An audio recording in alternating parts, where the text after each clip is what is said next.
Salutations, everybody. It is Matty here today. I hope all of you who celebrated yesterday, 4th of July, had a wonderful Independence Day. Today, we're sitting down to talk about Avowed. We have a brand new interview from Windows Central. We have new details here, as well as some clarifications on some things surrounding Avowed itself. And I'm really excited to get into this because, as I talked about in our previous Avowed video, the game is really shaping up, so more information is more than welcome. Let's dive into this interview, but first, it's not just time for Avowed, it might be time for a new watch. The following video is sponsored by Holzkern. Providers of some of the most brilliant watches I've ever seen, Holzkern is offering a 10% discount to members of my audience on purchases made site-wide. With over 1 million sales and running steady for 8 years, they were kind enough to offer me a watch of my own, and I went with the Miser. I've been looking to upgrade my fashion for a while, and as I approach my 30s, I sometimes need to tuck away my Majin necklace for something a little more formal in the accessory department. Forged with natural materials, Holzkern is the provider of over 1,000 products. All of their wooden materials are FSC certified, meaning no deforestation. And I love how the Miser has this sleek, decorative, and metallic bezel with a wood panel beneath. The contrast, it's just so cool to me. I fell in love with it immediately. So what are you waiting for? Use my link in the description or the QR code on screen to head to Holzkern and use my discount code MattyPlays to get 10% off your next purchase site-wide. Thanks again to Holzkern for sponsoring today's video. Kicking things off, when Avowed debuted its first gameplay earlier this year, the response from the community was divided. Many believe the combat in Avowed seemed stiff and unresponsive, and a ton of feedback was leveraged toward Obsidian Entertainment in the following weeks. Apparently, this didn't come as such a huge shock to the studio. Sometimes you can lose sight of the importance of the prioritization of some things, Gabe Paramo told me. We thought Avowed was good enough to show as is. A lot of that stuff we knew we were going to get to before shipping. Obsidian had always intended to revisit the combat and mechanics later in development, but the feedback from the game's developer direct appearance in January accelerated the process. We just went, okay, let's look at this. This is a big deal. People are noticing this. We should polish this sooner, Paramo said. We really analyzed the feeling and moment when the player swings their weapon and the moment of impact. Paramo explained how Obsidian went about improving combat in Avowed. Were there any delays? Was there any system that might have been preventing it from being immediate? We also looked at posing to give that visceral, immediate feedback. We really focused on that and the blood impacts and the VFX feedback and the audio. We basically went and looked at all the pieces that make combat feel more juicy. And I think you can already see that, right? We've talked about it extensively in our last video, but I thought it was cool that they actually acknowledged this and said, like, yeah, we saw the feedback, and so we got on it a lot faster than we previously would have. And I'm glad they did, because it's funny to see how they were kind of cool about it. Like, yeah, we'll get to it when we get to it. But for me, I saw it when this game is a ways out to now seeing it in June. I'm like, oh, this game could come out this year and I'd be totally happy with it. It looks really good. So it's amazing how they just dialed in on that one area and things really shaped up. But how about brand new details, right? Let's get a little bit into that with choice and consequence, but not in the way that I think you'd expect it to be. They continue on talking about their skill system. And it's here they say, we believe heavily in choice and consequence, so there has to be some consequences to players' choices, right? Paramo told me. If the player can just fill up all skill trees by the end of the game, what was the choice there? Immediately after, Carrie Patel joined the conversation, adding, it's not like any one choice locks you off from others. It's just that there are quite a few skills and then upgrades within those skills between the trees. Even over the course of a completionist playthrough, you won't get enough points to take absolutely every skill. You could try everything over the course of your playthrough, but you won't have all skills unlocked at once, Patel finished. It's funny because there's been so many comparisons made to Skyrim, and I think this is the closest we can actually get when putting Avowed and Skyrim next to each other. It's the skill system, the way it functions. In Skyrim, you get better by doing things, and when you level up, you get perk points, and you can spend them in those skill trees. And eventually you can really get everything if you keep indulging in all of the procedural content and continuing to level it up and grind and grind and grind. But the reality is, thanks to that perk system, like, you can be good at everything, but what are you exactly great at? And you get that same kind of leveling system here with Avowed. You can access all these skills, but eventually with all the upgrades you're getting, you're going to have to go down a path and be good at something, but great at another thing. And I like that a lot. I think I've really evolved my way of thinking when it comes to these leveling systems. I used to be very against the whole respecking whatever you want, which I know sounds very against the player, but I think that if you don't have the consequence in the leveling system, I think it just leads to not incentivizing the player to really pick a lane. I think everyone wants nowadays, because more and more RPGs are becoming watered down. They want the jack of all trades. Like, I want to be good at magic now, but tomorrow I want to be good as a rogue. And I'm like, no, you picked the rogue class, my friend. You gotta be a rogue. Sorry. Like, I liked a little bit of the pigeonhole, but I've also evolved in that I think you can have a particular play style that can evolve over the course of a playthrough. Because, for example, I was playing Elden Ring, Shadow of the Erdtree. I respec twice during the entirety of that DLC, one time for that final boss. Of course, you know, I had to do it. I had to break out the cheese build. The point being is that ability to adapt, I think, is really good for players. So, yeah, Avowed's leveling system, as we showcased last week with all of the perks and skills that you can get, is going to allow you to change things up how you like, but you can obviously move things around later on in the game, but eventually you're gonna have to pick a play style. No matter what skills you choose or gear you obtain, though, combat will ultimately become necessary. It's not going to be possible to do a completely pacifist run. You will have to engage in combat at times, Patel said. There are certainly scenarios where you can avoid it completely. In some cases, you can talk certain enemies out of an encounter. In certain cases, you'll get an additional encounter as a consequence for how you handled someone somewhere else.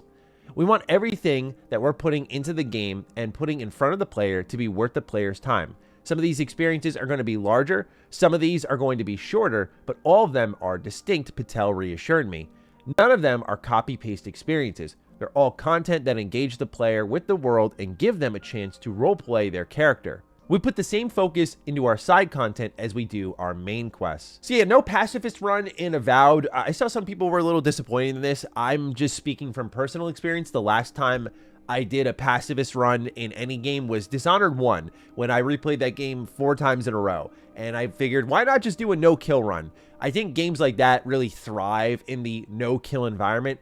I think sprawling RPGs, even ones that are, if you will, limited in scope, like Avowed, where they're choosing a bunch of hub zones, don't need to have the pacifist run. I get why people just want to be able to play the game in literally any way, right? Because that's the strength of RPGs. You come back with all these different builds, all these different choices in mind. How am I going to handle the story? How am I going to handle the gameplay?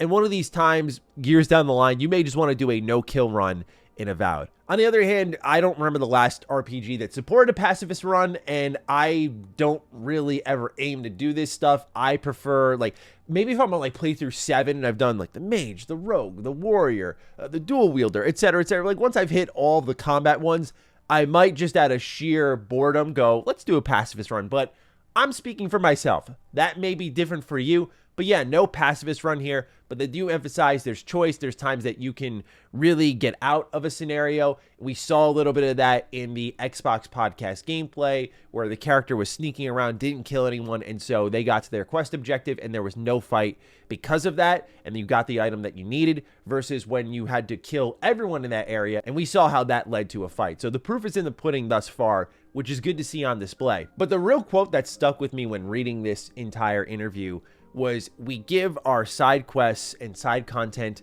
the same focus as our main quest. And I love to hear that, because if I were to pluck out a random recent example, it would actually be, and this is surprising to say because I thought the remake side quests were pretty terrible, but Final Fantasy VII Rebirth has some really great side content. And that side content feels very much an important part of the main story. Like, it's built with the mindset that, like, oh, you're gonna play this stuff, and they completely take story liberties over there. They completely pack in meaningful character development where you're like, why isn't this a part of the main story, right? And I love and respect that, and I'm hoping Avowed gives us that similar feeling of, wow, that was so good, it could have been a part of the main story. And I think we can trust Obsidian when you look at, say, their side quest work. I think in the Outer Worlds was pretty good. I think you look at something even further back, of course, New Vegas speaks for itself. So I'm very excited to see what they do here with Avowed's side content. We don't have romance in Avowed. I know it's something that many players love, and it's something that we very seriously talked about and considered the investment required to do it, Patel said, indicating that romanceable companions were part of Avowed's early talks. However, it wasn't meant to be. We wanted to make sure that if we were to include it, we included an equally meaningful non-romance path, Patel continued. If Avowed had moved forward with romanceable companions, it either would have taken resources away from fleshing out these characters' depth in other areas or resulted in a much longer development time for Avowed.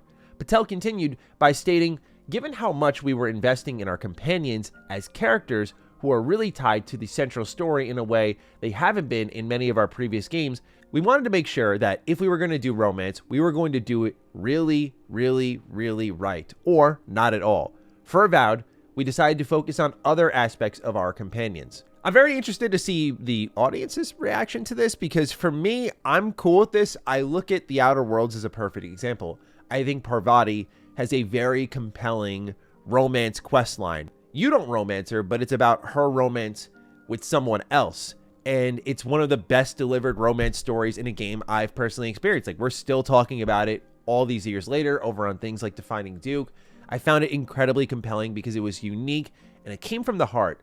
I say this not to shame anyone who likes romance, but I think a lot of it's like a little bit, you know, what kind of energy we get from some romance in games. I don't think it's handled in a way with like a proper storytelling tool attached to it. And so I think of a game like Knights of the Old Republic, right? At the end of the day, it's kind of a love story between Revan and Bastila. And obviously you can choose not to engage in that, which makes it all the more compelling of an RPG. Like Carrie Patel said here, like you have to have as critical of a non-romance path as a romance path. But ultimately, that game is many things, but it's also a love story. And I think that's what taught me there at such a young age that like love stories can be great. They can be thought-provoking. They can be engaging.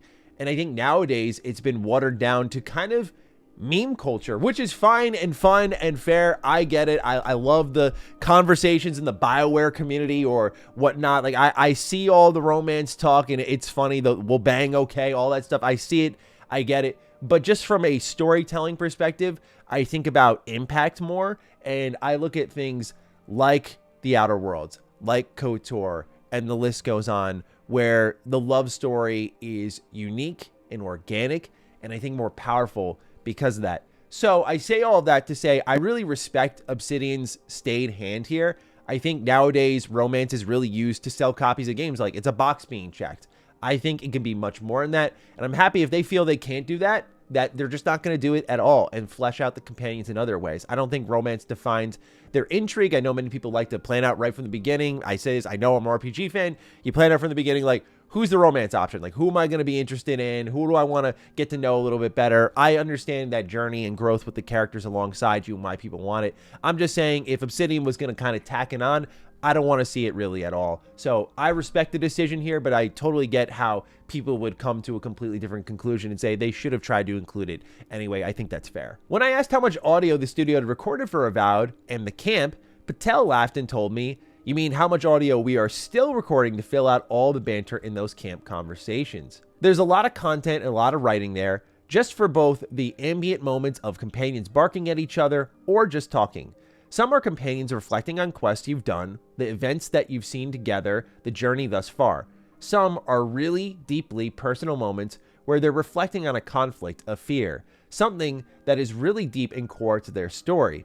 The camp is the primary space where the players will talk to their companions, unravel their stories, and get to know them more as people. If they choose to, players can spend a lot of time getting to know these characters. Your input as their leader, as their confidant, as someone they're sharing this incredible journey with, what you choose to say and how you nudge them can have a real impact on how they move through conflicts, who they become, and what they're looking forward to. So I think this is a perfect follow-up to the whole romance conversation, because now we see where Obsidian really drove the character interaction, the thought process, the back and forth. It's like, could we just do romance, or could we have all of these characters interacting with one another and feeling like the party's growing over time? I love the whole camp shtick in games. I think of Dragon Age Origins. I think more recently of Baldur's Gate 3, and just that moment of dedicated downtime. I think it's so necessary to so many games. I like balls to the wall action in a lot of games, but I love ones that are self-aware and say like, hey, you have a place you can go to, like no combat, no annoyance,